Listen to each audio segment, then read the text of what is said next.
everyone, welcome to my channel. In today's quick tutorials, we'll learn how to use Slicer in Excel to make filtering data super easy. Let's get started. This filter is commonly used by every person. Most of the people use it. But let's see today's super filter.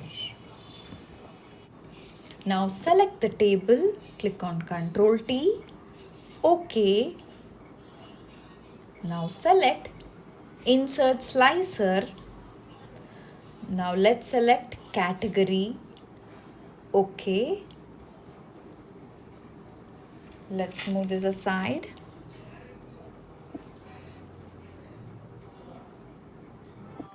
Now let's click on Appliances. Yes.